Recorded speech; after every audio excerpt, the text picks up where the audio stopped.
이재명 대통령은 이스라엘의 선제 공격으로 시작된 이란과의 무력 충돌에 대해 모든 당사자의 자제를 촉구하며 상황을 악화시키는 모든 행동을 규탄한다고 밝혔어. 일본 역시 이스라엘의 공격을 강하게 규탄한다고 밝혔는데 대한민국 극우들만 이재명 대통령이 이스라엘을 규탄했다면서 가짜 선동을 벌이고 있어. 이스라엘의 선제 공격으로 시작된 분쟁인데 왜 이재명 대통령은 양쪽 모두를 겨냥한 듯한 메시지를 냈을까? 120초 만에 설명할게. 이번 사태의 표면적인 이유는 이란의 핵 개발이야. 이스라엘은 이란이 핵무기 보유 직전 단계에 이르렀다며 이스라엘의 생존을 위한 예방적 자위권 차원의 공격이었다고 주장해. 하지만 여기서 우리는 근본적인 질문을 던져야 해. 이스라엘은 과연 이란의 핵을 비판할 자격이 있을까?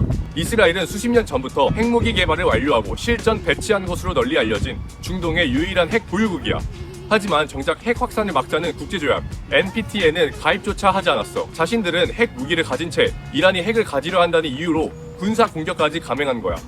이것이야말로 우리가 흔히 말하는 내로남불의 전형이 아닐까? 이런 모순과 위선이 어떻게 국제사회에서 용납될 수 있을까? 그 비밀은 바로 이스라엘 비판은 곧 반유대주의라는 강력한 프레임에 있어. 미국과 서방 사회에서 이스라엘의 정책을 비판하는 것은 금기사항에 가까워. 학계, 정치권, 언론을 막론하고 이스라엘을 비판하는 목소리는 막강한 친이스라엘 로비단체와 기부자들의 압력 아래 반유대주의라는 낙인이 찍히고 사회적 생명이 위협받아. 이런 압박은 단순한 수사적 위협이 아니야. 실제 행동으로 이어지고 있지.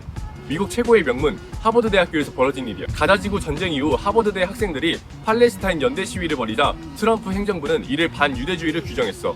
그리고 대학이 표현의 자유를 이유로 시위를 적극적으로 막지 않자 보복에 나선 거지. 하버드대에 지급되던 수십억 달러의 연방 연구 자금을 중단하고 하버드에 입학하려는 모든 외국인 유학생의 비자 발급을 금지하는 행정명령을 내린 거야. 하버드 다니는 친구에게 직접 상황을 들어도 트럼프 대통령의 만행이 학생들의 인생을 모조리 뒤집어 놓고 있어. 비록 법원이 가처분 신청을 인용해 급한 불은 껐지만 이는 이스라엘에 대한 비판을 억누르기 위해 미국 정부가 자국 최고의 대학과 학생들의 미래까지 볼모로 삼을 수 있다는 것을 보여준 충격적인 사건이야. 결국 이재명 대통령의 신중한 양비로는 이처럼 거대한 친이스라엘 압력과 비판에 따르는 엄청난 후폭풍을 고려한 대한민국의 국익을 위한 현실적인 외교적 선택이었던 셈이야. 이스라엘 이란 분쟁의 본질은 단순히 두 나라의 갈등이 아니야. 이는 핵무기에 대한 국제사회 이중잣대와 비판의 목소리마저 반유대주의라는 이름으로 억압하는 거대한 힘이 빚어낸 비극이야. 이스라엘이라는 공인되지 않은 핵 보유국이 이란의 핵 개발을 무력으로 저지하는 지금의 상황, 그리고 이를 비판하는 목소리마저 억압하는 서방의 모습. 우리가 진정으로 평화를 원한다면 이제는 물어야 해.